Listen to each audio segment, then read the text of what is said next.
Buenas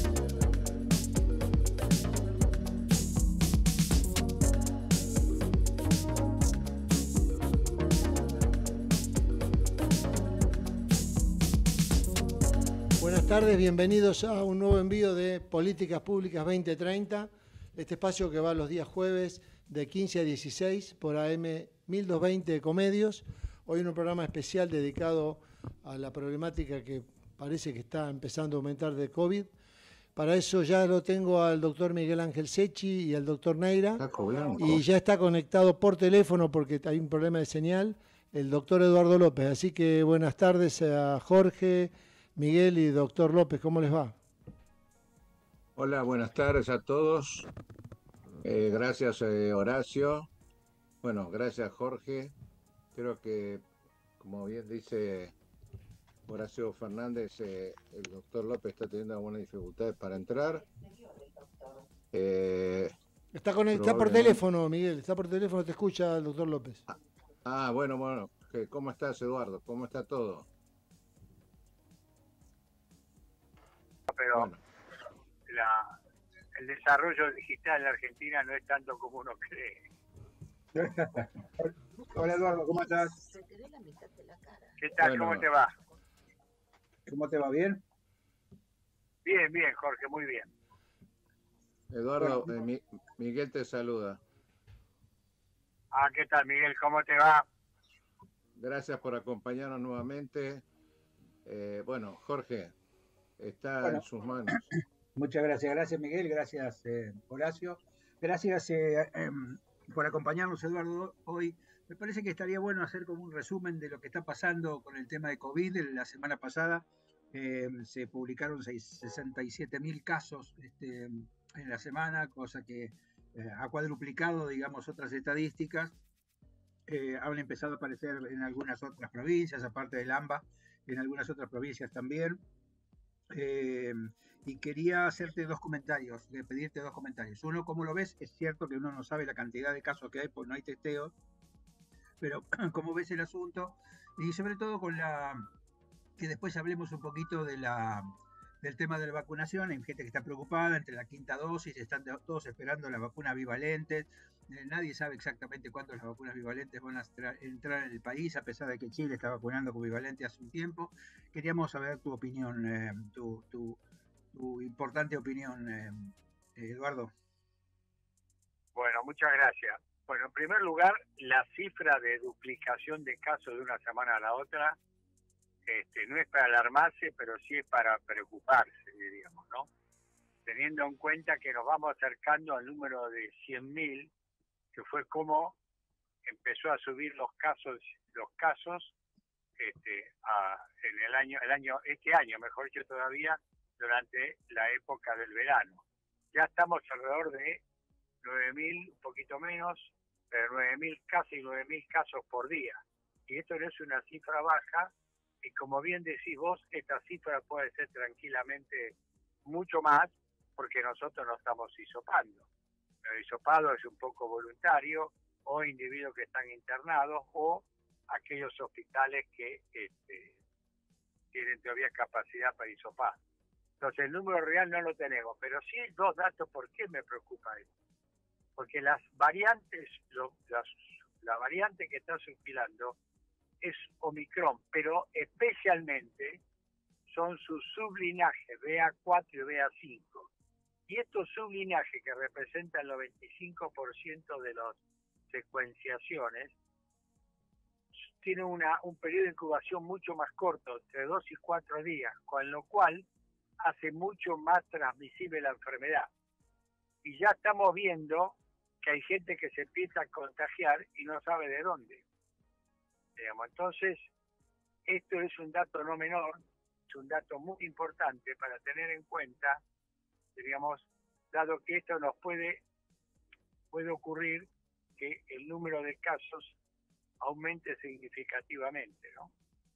Eduardo, un tema que parece preocupante fueron estos 5 millones de personas que se juntaron para recibir a la selección y que me parece que han sido, digamos, un foco especialmente vulnerable, porque imagínate vos, entre la infectividad, digamos, de la cepa B4 y B5 y la cantidad de gente que no cumplió con ninguna regla, digamos, de distanciamiento ni de barbijo. ¿Vos creés que esto puede haber tenido el impacto que tuvo en otras oportunidades cuando se junta mucha gente?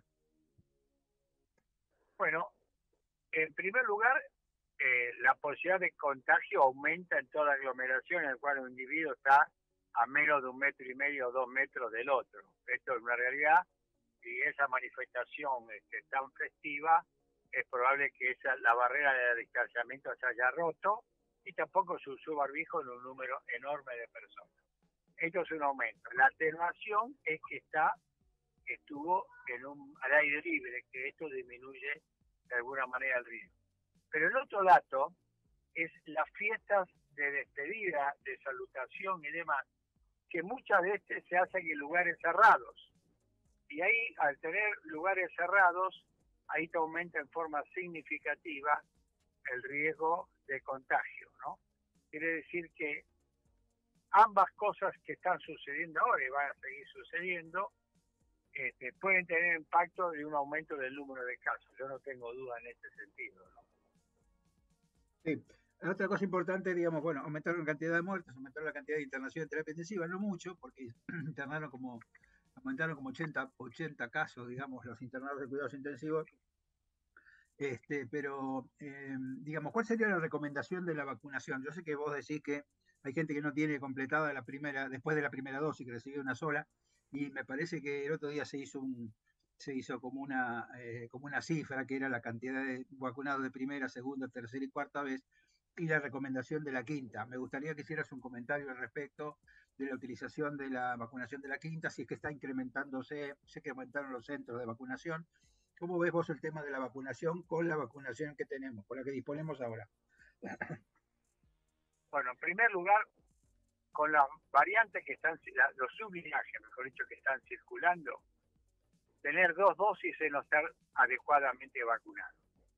Si el individuo está expuesto al riesgo sin ningún problema. El segundo punto es mínimamente se reconoce que utilizando la vacuna de mRNA se requiere como mínimo 3 dosis e idealmente 4 dosis. El gran problema nuestro, Jorge, y es bueno que aquí lo aclaremos, es que nosotros hemos usado un poco, si me permitís la palabra, un cóctel de vacunas, porque algunos tenemos 2 dosis de Sputnik, otros tienen una de AstraZeneca y después le pusieron Sputnik, y eso en realidad no hay trabajo de cómo impacta, sobre todo para la nueva variante, no para la variante clásica, que es otro tema. ¿Está bien? Entonces, yo tengo la sensación de que hay que estimular a la gente que se vacune por lo menos con 4 dosis. ¿Está bien? Sí. Ahora bien, la quinta dosis. La quinta dosis en la Argentina se está vacunando con la cepa ancestral, la clásica, la Wuhan. Claro. Aquí se la estamos tratando de dar a los individuos mayores de 50 años, especialmente mayores de 65, diríamos que tienen, y aquellos que tienen factores de riesgo, sobre todo inmunosuprimidos. La vacuna bivalente, que es la que incorpora estos sublinajes nuevos, BA4 y BA5, en Argentina no está disponible y yo estimo que va a llegar o va a estar disponible quizás en el mes de marzo o el mes de abril, ¿no? Que agregan, la vacuna bivalente agrega un adicional de eficacia versus las vacunas clásicas, ¿no?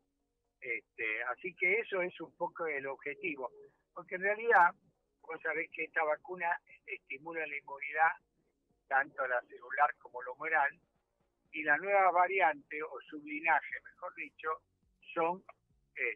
hacen que la vacuna evade un poco el sistema inmune. Si bien, a medida que uno sigue dando dosis de vacuna, el sistema de inmunidad celular ayuda a evitar la enfermedad grave y la hospitalización. Pero cuando hay muchos casos, siempre estadísticamente tiene que aumentar la hospitalización y la ocupación de terapia intensiva. No hay ninguna duda de esto, que es lo que vos estás señalando, ¿no? Sí, tal cual.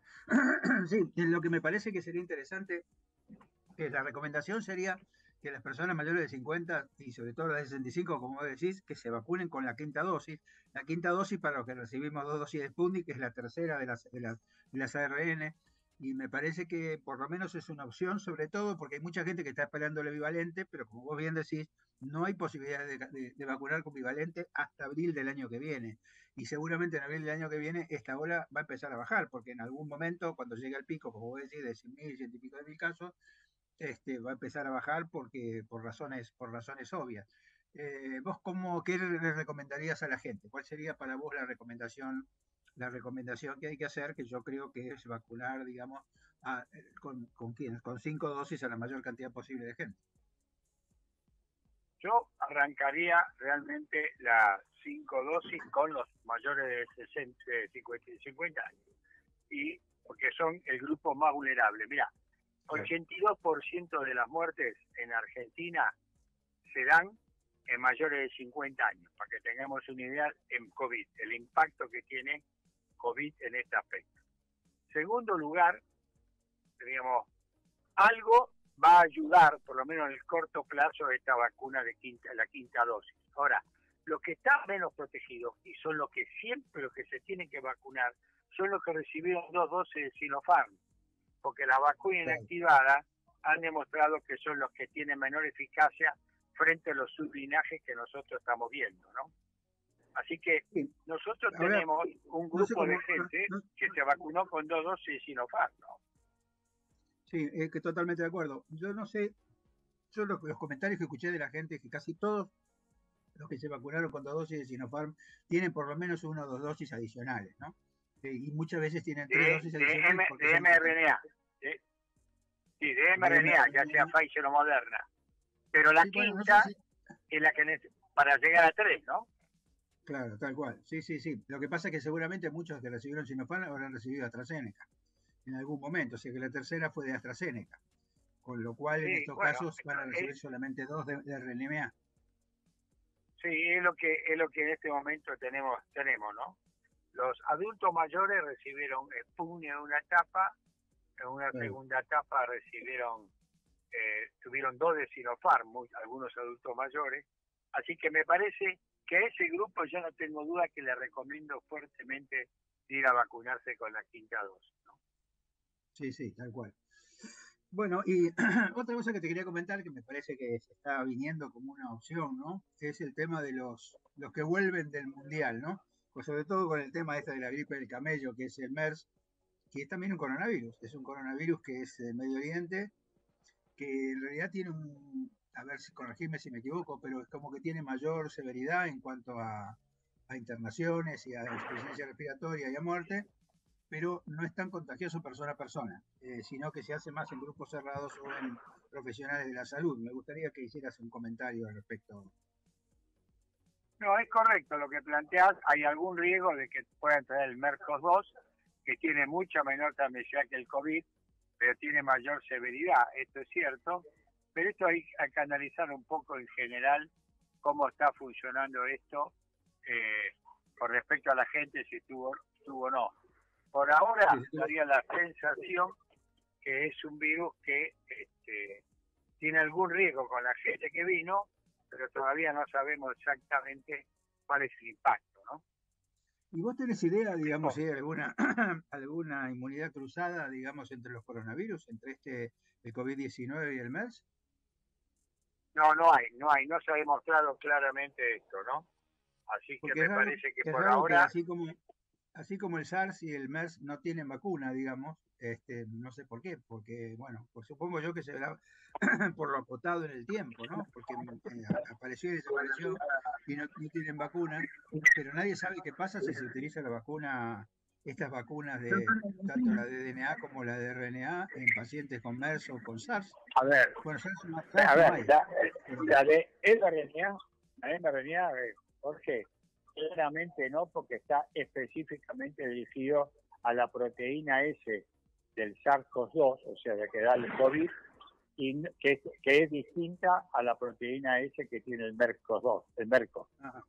¿Está bien? O sea, yo no creo que haya inmunidad cruzada a este respecto. Diríamos, hasta que encontremos epitotes comunes por ahora no están bien demostrados, ¿no? ¿Y por qué crees que siendo una enfermedad que tiene cierta prevalencia en el Medio Oriente, no hay vacunas para el MERS? Porque el MERS quedó muy rápidamente, se abortó, no generó ni por asomo la pandemia que hizo el COVID, y en segundo lugar, que quedó con una endemia casi localizada al Medio Oriente, ¿no? De ninguna manera tuvo la diseminación mundial que tuvo el COVID. Si yo te diría que de los tres coronavirus que tuvieron impacto en el mundo, el de mayor transmisibilidad fue el COVID. En segundo lugar, el SARS-CoV-1 y el tercero, el MERS-CoV. El MERS-CoV se pudo controlar muy rápidamente, ¿no? Y acordémonos que el reservorio es el camello, ¿no? En cambio, en el COVID, el reservorio es el humano con transmisión de persona a persona, con lo cual es mucho más fácil diseminarse, ¿no? Sí, el otro día leí que en Qatar habían dicho que este año hubo solamente 2 casos de MERS. Sí. Yo conozco el sistema, digamos, parte del sistema de salud de Qatar, porque algunos conocidos míos están en distintos puestos en hospitales de trauma, que tiene una complejidad muy alta desde el punto de vista de salud. No sé si para todos será equitativo, ¿no? Porque viste que dice que creo que la renta per cápita que tiene Qatar es $90.000 por persona, pero el 80% son inmigrantes. O sea que en realidad algunos deben tener varios millones de dólares de renta per cápita y otros mucho menos. Pero da la sensación de que está acotado, digamos, en Qatar y que hubo solamente 2 casos este año. Exactamente. Yo creo que en ese aspecto, yo no creo que, voy a ser honesto, no digo imposible, veo como muy poco probable que tengamos algún brote de MERS-CoV. Quizás tengamos algún caso aislado, pero no me parece que tengamos los casos de MERS-CoV como alguna gente plantea. Máxime que los famosos enfermos de la selección francesa se curaron demasiado rápido, ¿no? Sí, por eso digo, a mí me llama la atención, digamos, que haya sido estos cuadros respiratorios. Está bien que son jugadores que tienen una situación de salud excepcional, digamos, pero yo coincido con vos que me pareció medio raro. Esto era más que nada un cuadro viral de otro tipo que probablemente no es el MERS, ¿no? No sé vos qué opinás. Exacto, exactamente, correcto. Y de los que vienen, Eduardo, ¿hay alguna otra cosa que haya que vigilar, digamos, de los que vuelven, digamos, de esta, digamos, aparte del COVID, por supuesto, ¿no? Porque en realidad lo que circula es COVID. Pero aparte de eso, ¿qué otra cosa habría que vigilar de los que vienen? Porque el cuadro del MERS y el COVID son parecidos, de última, ¿no? Es un cuadro viral que tiene respiratorio. No, la única manera, la diferencia entre MERS y COVID, los cuadros son muy parecidos, tienen mayor gravedad el de MERS, como ya dijiste vos antes, y la única manera de diferenciarlo es por hisopado con técnicas de PCR, ¿no? Claro, técnicas de PCR para claro, exacto. Eso estoy totalmente de acuerdo. ¿Y vos ves alguna otra posibilidad de enfermedad, alguna otra cosa que pueda ingresar, digamos, por este tema del viaje? No de los que regresan, pero sí me preocupa dengue en la Argentina este año. Eso es interesante, esto que es una cosa que tendríamos que empezar a conversar. Dengue, chikungunya acá no. No, por ahora no. Hubo algún brote de Zika básicamente en Tucumán, pero hay mucho dengue en Brasil. Hay mucho dengue en Brasil, Jorge. Y vos sabés que epidemiológicamente cuando Brasil tiene casos, Argentina va a tener casos de forma inexorable, ¿no? Absolutamente. Sí. Y el otro tema que no es menor, es que ya tenemos nuevas zonas endémicas para dengue. Por ejemplo, lugares de Santa Fe, por ejemplo, que históricamente Santa Fe no era un área, que en los últimos 5 o 6 años hemos tenido brotes. Habrá que mirar bien el conurbano bonaerense, sobre todo en la zona sur. Se habrá que estar muy atento, ¿no? Con respecto a dengue. Ojalá me equivoque, pero me da la sensación de que puede haber un aumento significativo de casos, ¿no? Y además está siempre la posibilidad de que puedan tener una infección conjunta de COVID con dengue, ¿no? Puede haberla, si bien en general es poco frecuente que dos virus que son totalmente distintos te ataquen al mismo tiempo, ¿no? Sí, Pero sí puede haber cocirculación, si es lo que vos estás diciendo. Esto significa que hay áreas que tengan dengue y hay áreas que tengan COVID. La única gran ventaja para diferenciarlos clínicamente es que habitualmente el dengue no da enfermedad pulmonar seria, por lo menos en la primera vez que te ataca, ¿no? ¿Me explico? Generalmente sí, el dengue no tiene sí, tos, sí. tiene muchas... Sí, Sí, el dengue es la fiebre que levanta hueso, ¿no? Es más que nada un exacto. cuadro De gripal, mucho digamos, un dolor, cuadro gripal. usted te diría fiebre muy alta, mucho más que el COVID. Segundo lugar, dolor de cabeza y dolor de ojos y dolor de la columna, que duele muchísimo, diríamos, ¿no? Y en Claro. tercer lugar, dolores musculares generalizados de mayor magnitud que el COVID, habitualmente no tienen rinitis y habitualmente no tienen tos, ¿no? Claro, y la idea Y sería, no da digamos, pérdida, sí, sí, te escucho. no, y además no tiene pérdida del olfato ni del gusto, ¿no? Sí, tal cual. No, digo que habría que decirle a la gente, digamos, que a veces se hace, si tiene esos cuadros y tiene la PCR negativa para COVID, que tendría que hacerse serología para dengue, ¿no? Definitivamente, en los primeros 5 días hay un método rápido, se busca el NC1, que es un método que tiene una alta especificidad y sensibilidad, y en 20 minutos tenés el resultado. Y eso los hospitales lo tenían, por lo menos cuando fue el brote de dengue del 2016, ¿no? Sí, sí, Fíjate que claro. tuvimos un brote muy grande de dengue con más de 60.000 casos, Sí, y me que acuerdo. por lo menos nosotros vimos en el hospital alrededor de 300 en un lapso de 2 o 3 meses. Mira. Y siempre Y los ataca meses, mucho más. la prevalencia son los meses de verano hasta marzo, abril, ¿no?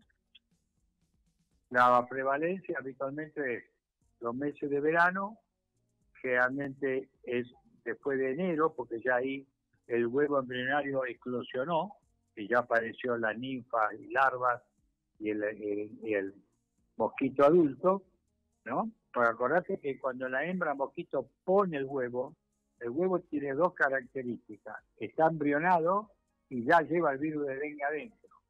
Es decir, que la larva y el mosquito joven, por decir así, también ya tiene el virus de dengue, ¿no?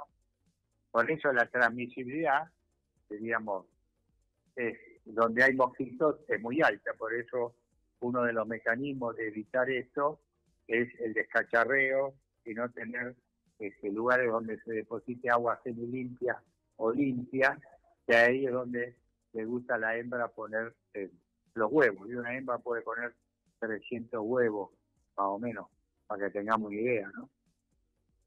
Sí, sí. Si te parece, Eduardo, después del corte, me parece que volveríamos a tomar este tema, algunas recomendaciones para la gente, el tema si sirve o no sirve la fumigación, que es una cosa cosmética, y si querés lo hacemos después del corte. ¿Qué te parece, ¿Cómo no? Miguel?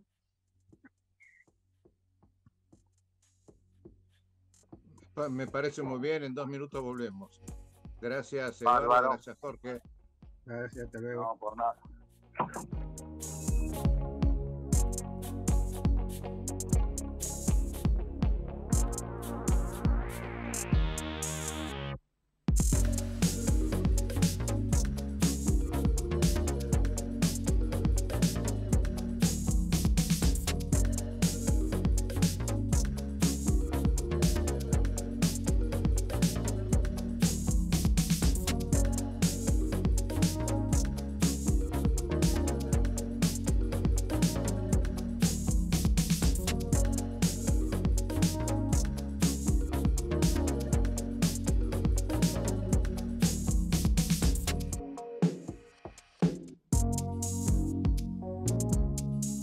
Ecomedios.com AM1220. Estamos con vos. Estamos en vos. La Posada Morado Ventos te espera en Pipa, la mejor playa del nordeste de Brasil. única por su bahía con delfines. 12 exclusivos departamentos y 3 piscinas circulares en medio de un jardín tropical. Podés venir con cualquiera de las vacunas aplicadas en Argentina. www.morada2ventos.com. Morada Dos Ventos, Pipa, el primer lugar cuando decidas viajar. Informate en ecomedios.com. Seguinos en TikTok, @ecomedios1220.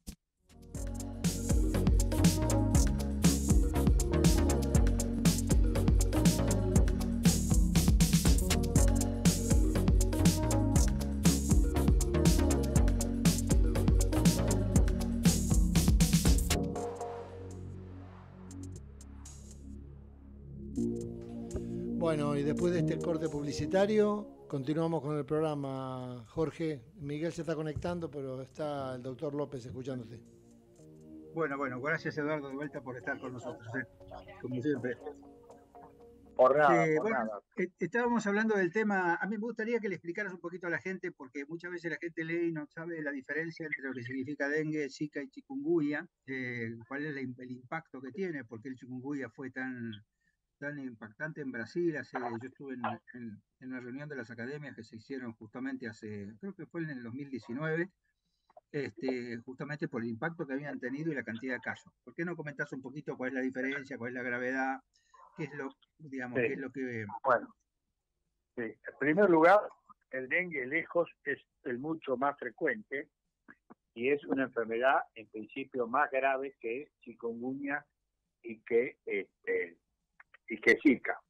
Digamos, las enfermedades son, desde el punto de vista clínico, parecidos, pero la chikungunya tiene mucho mayor compromiso articular. ¿Está bien? Tal es así que un individuo que tiene chikungunya se levanta casi en etapas. No sé si está claro, por el intenso dolor que tiene articular, digamos, es raro que el chikungunya tenga rash, o sea, que tenga la erupción que tiene el dengue, ¿no? Y el Zika es una mezcla de los dos, digamos, con una característica importante, que es la característica que puede penetrar en el feto, ¿está bien? Especialmente alguna de las variadas, una de las cepas, es como ocurrió en el noreste de Brasil. Entonces produce teratopatía, ¿no? En el feto. Así que, diríamos, al comienzo la diferencia es no es tan fácil.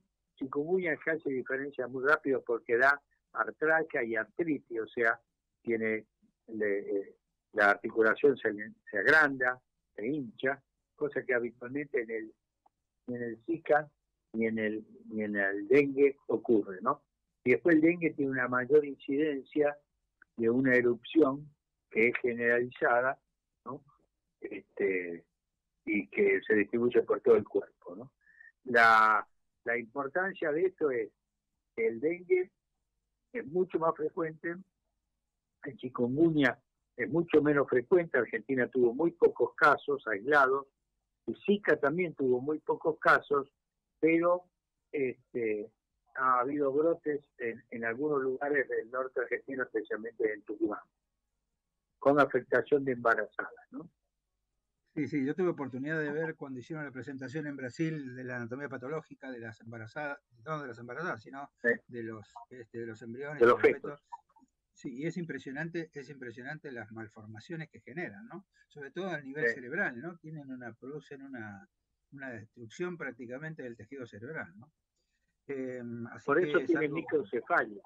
Habitualmente tienen microcefalia, ¿no? O sea, la cabeza es chica, justamente por eso, ¿no? Sí, además, los que nacen normales hay que seguirlos porque pueden tener trastornos cognitivos en la distancia, ¿no? Claro. Eduardo, y con el tema del dengue y las cepas, ¿no? Las 4 cepas famosas, la primera y la segunda, siempre que cuando viene la segunda el riesgo de tener una peor evolución.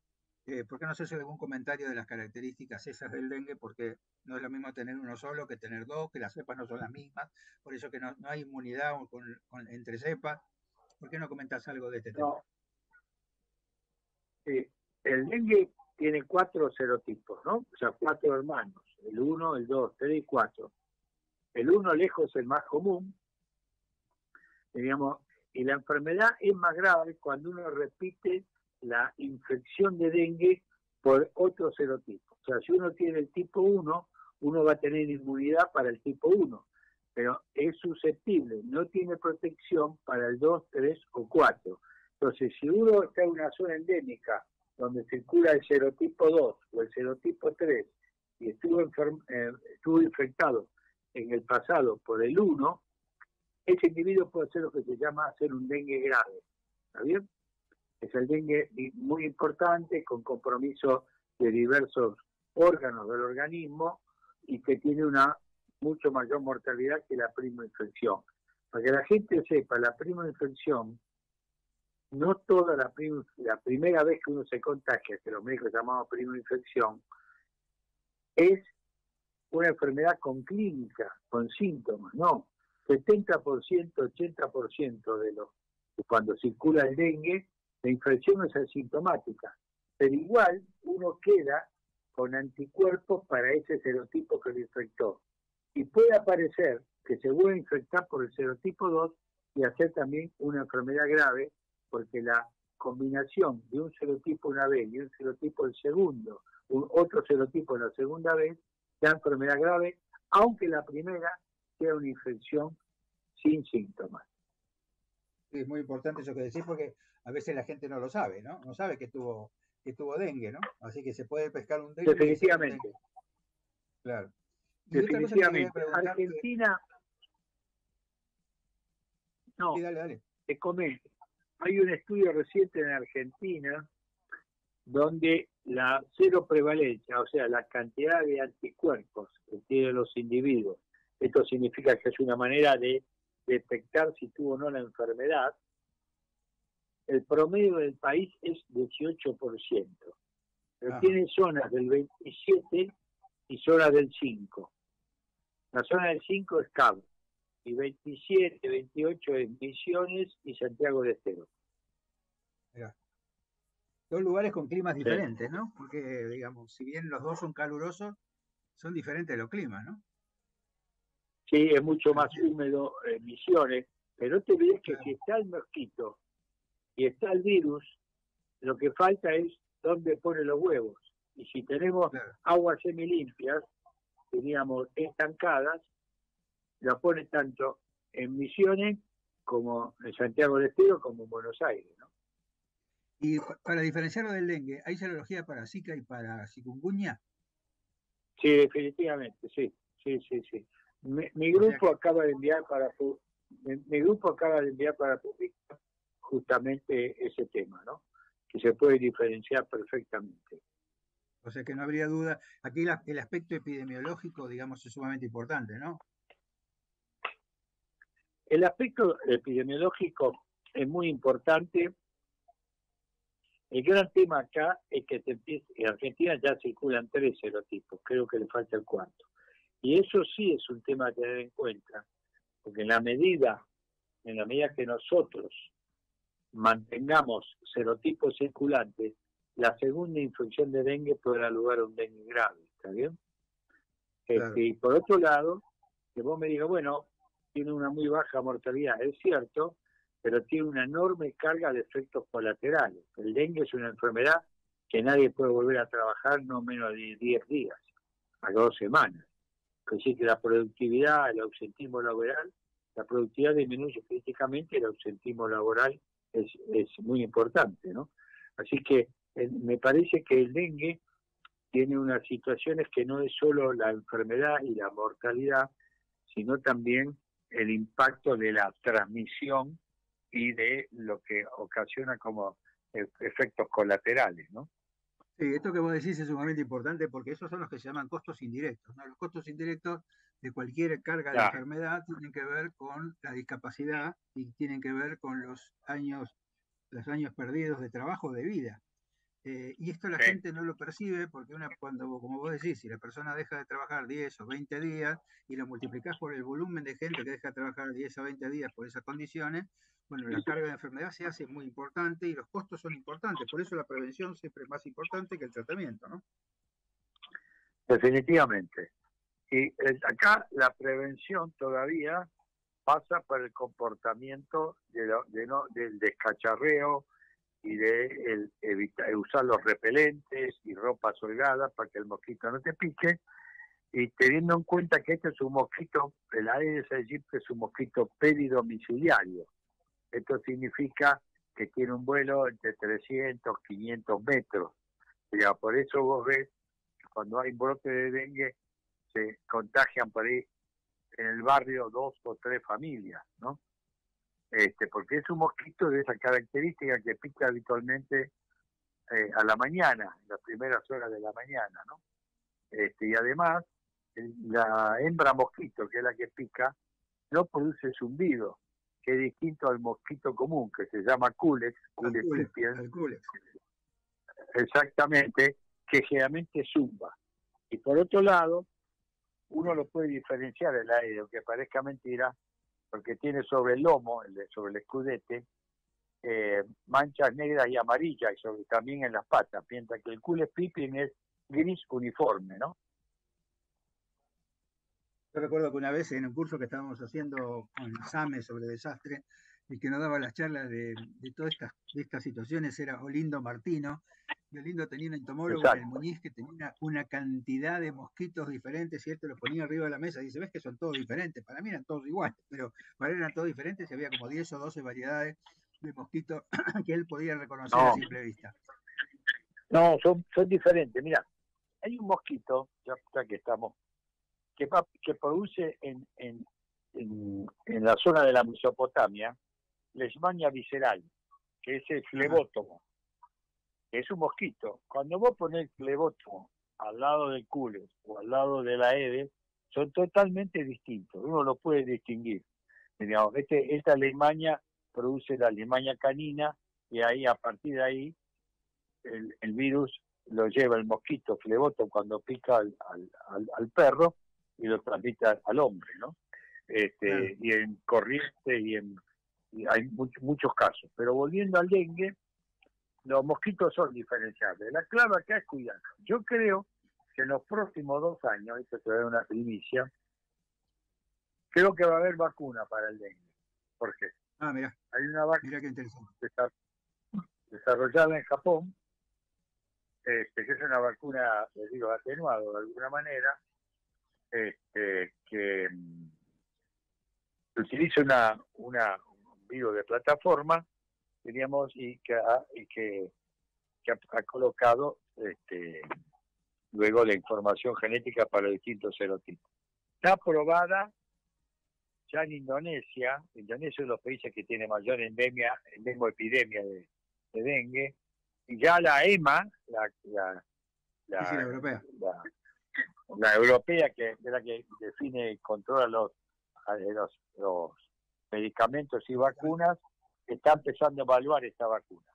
Así que creo que en Argentina ya se presentó a la ANMAT. Yo creo que en los próximos 2 o 3 años vamos a tener esta vacuna disponible, ¿no?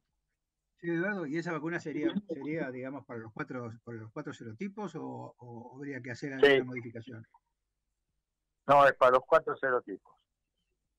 No, está bueno. Tiene los 4 serotipos. Bueno. Y después otra cosa que te quería... Dale. ¿Cómo? No, estabas terminando de comentar. No. Tiene los 4 serotipos y ya tiene un seguimiento de 5 años, y no se ha visto la problemática que tuvo una anterior vacuna. Los individuos cero negativos, o sea, los que no tenían nunca dengue, vos los vacunás y se infectaban por otro serotipo, se infectaban nuevamente, tenían el problema que podía dar dengue. Había una tendencia a dar dengue grave, por eso la vacuna se suspendió por ahora. En cambio, esta, en 5 años no se ha visto ese efecto. Está bárbaro. Se ve que evidentemente es útil para todos los serotipos. Jorge, ¿puedo hacer una pregunta? Exacto. Sí. ¿Estás ahí? Yo estoy, Sí, está ahí. Eduardo, te hago, a lo mejor volviendo un poquito al tema de de COVID y en general también respecto al dengue. ¿Vos creés que las políticas públicas, para llamarle de alguna manera, de comunicación, sea por medios estatales o privados, no deberían hacer mayor hincapié y sobre todo ahora que las redes sociales eh, son tan útiles respecto a esta problemática, inclusive diferenciando los sectores más vulnerables o como bien señaló Jorge, las diferencias climáticas, o sea, no hay una subcomunicación o de alguna manera eh, incentivar el... Porque yo el otro día escuché, con esto completo la pregunta, que de la tercera dosis había, supongamos, un 50%, de la cuarta un 30% y de la quinta menos. Entonces, como que luego de la pandemia, para llamarle de alguna manera, porque todavía no, vos dirás si hemos salido o no, pero como que bajó el nivel de comunicación a nivel prevención, recomendación respecto a la vacunación. A ver, así está haciendo una observación muy importante. En realidad, no solo las vacunas de COVID se están usando poco, sino las vacunas del calendario nacional se están aplicando poco. Globalmente se calcula que alrededor del 30% de los chicos menores de 10 años no han recibido todo el vacunatorio completo, en tiempo y en forma. El segundo punto es que la comunicación tiene que aumentar y tiene que mejorar, digamos, en esto, y creo que en esto lo privado y lo público tienen que ir de la mano, por lo que la prevención no tiene clase social. Uno se enferma el rico como se enferma el pobre, diríamos, pero me parece que hemos perdido un poco la comunicación en esto, por eso la última campaña para vacunar con sarampión, rubiola y papera y polio no ha sido todo lo fructífero que era de esperar, ¿no? No fue óptima, así que esto revela claramente que tenemos que volver a poner en primera fila a las vacunas, ¿no? Esto es fundamental. Y la comunicación en vacuna es clave, no tengo ninguna duda en esto, ¿no? Y lo privado y lo público debe trabajar mancomunadamente, ¿no? Sobre todo, Eduardo, porque son cosas previsibles y prevenibles, quiero decir, ya se sabe que en qué momento va a haber cada brote y se sabe la importancia que tiene que la vacunación sea mayoritaria. Por eso es que me parece que a veces la gente se preocupa por cosas menos importantes y no se preocupa por el tema de la vacunación. Yo tuve varias reuniones internacionales con el tema de la resistencia a vacunarse. Y es increíble que países como Estados Unidos tienen una resistencia a la vacunación muy alta, mucho más alta de lo que uno pensaría, digamos, para un país desarrollado como es Estados Unidos, ¿no? Pero la resistencia es bastante alta. Por suerte acá la resistencia no es tan alta, si bien hay grupos antivacunas y toda una serie de cosas, la resistencia no es tan alta y por ahí la gente se preocupa más por el tema de la fumigación que por la vacunación, ¿no? Me gustaría que hicieras un comentario con el tema de la fumigación, la utilidad de la fumigación en la prevención del dengue. Sí, déjame dos minutos por lo anterior, que es la resistencia a vacunarte, ¿no? El país que tiene mayor resistencia a vacunarte, sobre todo en el ítem si las vacunas son seguras, es Francia, ¿no? En los países centrales. Argentina todavía tiene un alto índice de confianza en las vacunas y las consideran importantes y seguras, pero hay algunos grupos, no los antivacunas, que son grupos irracionales, grupos que vacilan, que tienen cierta reticencia a vacunarse, ¿no? Y eso es un grupo que hay que trabajarlo mucho, porque es el grupo que tiene riesgo de pasar de la duda, de la vacilación a vacunarse, de la reticencia a vacunarse, a ser grupos que no quieran vacunarse. Esto es un punto muy importante y creo que hay que trabajar muy fuerte en esto. La segunda parte, ¿cuál era, Jorge? Lo de la fumigación. De la fumigación. La fumigación en dengue es secundaria. Uno puede fumigar en determinadas áreas, pues no puede mantener la fumigación en forma permanente. Es decir, que la fumigación puede ser para una instancia, supóngase en 4 o 5 manzanas en un barrio donde han aparecido muchos casos. Ahí hay que trabajar en terreno para detectar los lugares donde pueden depositar los huevos las hembras, y en segundo lugar uno puede fumigar. Pero la fumigación no es el eje de la campaña, esto sí hay que dejarlo bien claro, ¿no? Tal cual. Y el tema de las larvitrampas, ¿y eso es algo que se tiene que hacer estratégicamente y además periódicamente o no? Yo creo que sí, que eso sí es útil, porque la larvitrampa te da una idea de la magnitud de mosquitos contagiados, con lo cual a vos te dice si esta área está en alto riesgo, mediano riesgo, bajo riesgo, ¿no? Y en segundo lugar, la capacidad que tienen para producir huevos. Pero eso forma parte de un proyecto integral, Jorge, ¿no? Con la larvitrampa no soluciona los problemas, con la fumigación no soluciona los problemas, que vos tenés que trabajar de una manera un poco más global, ¿no? Bueno, ahí va la pregunta que estaba por hacer, ¿no?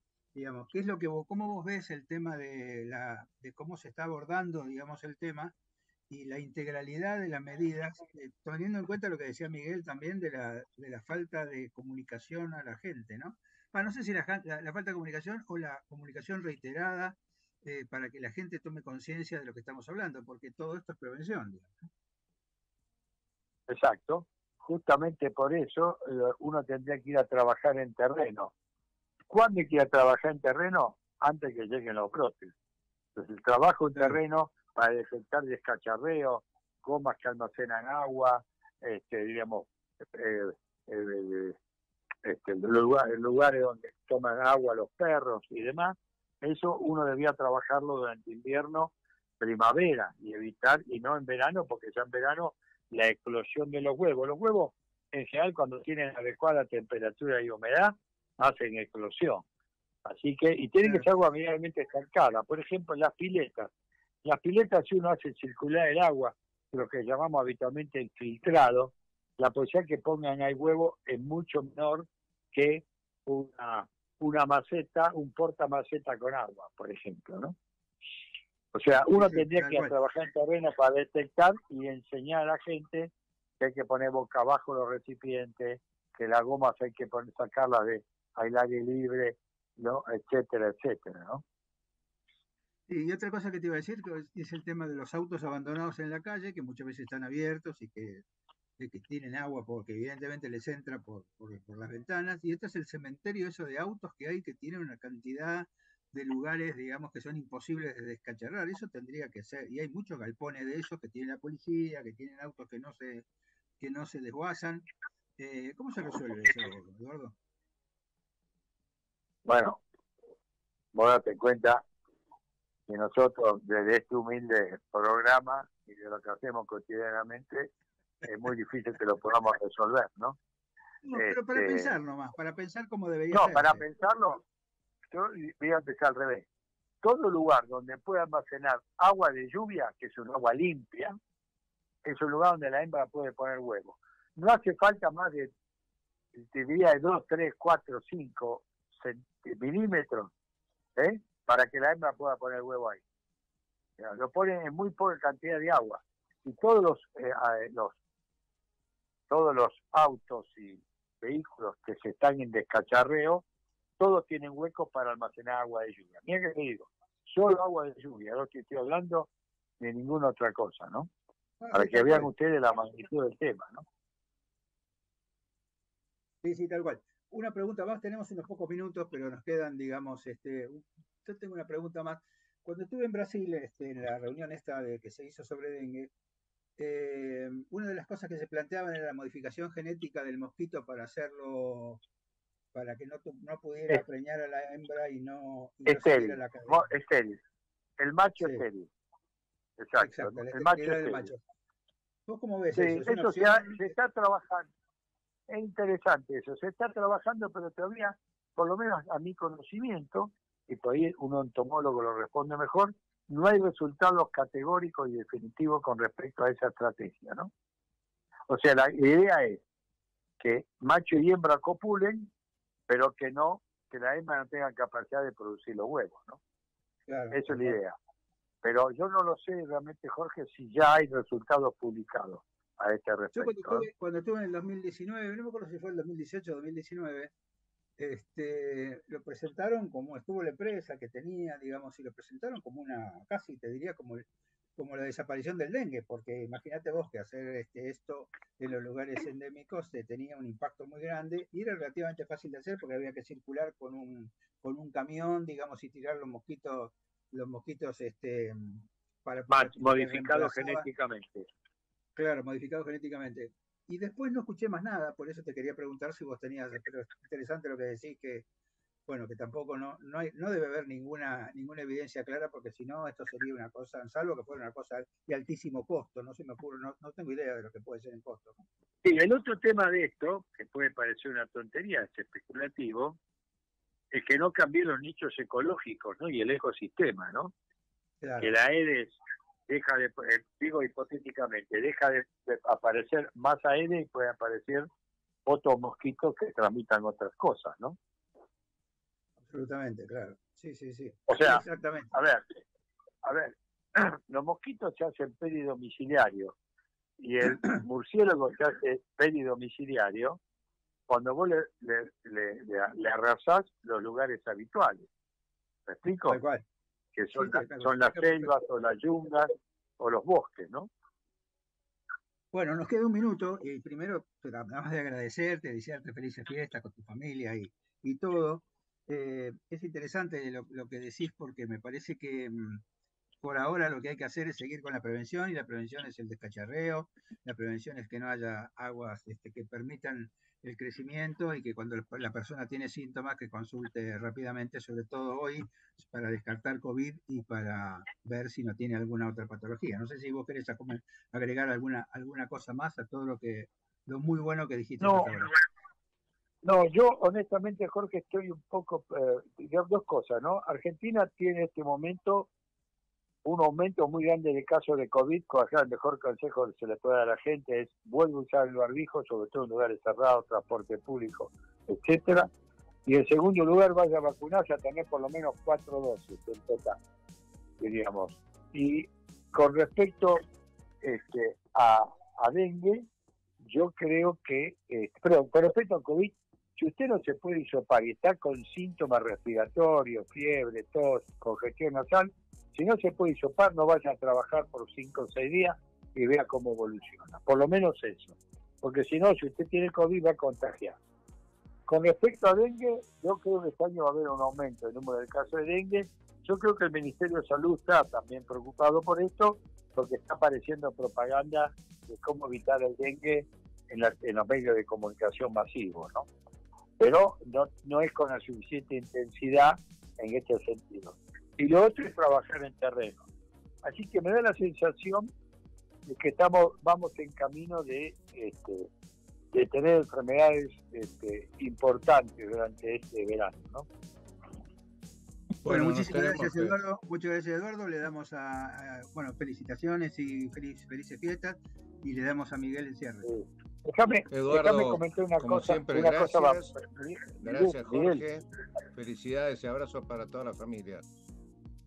Muchas gracias igualmente a todos ustedes. Y un abrazo a las dos familias. Un abrazo. Abrazo grande. Hasta luego.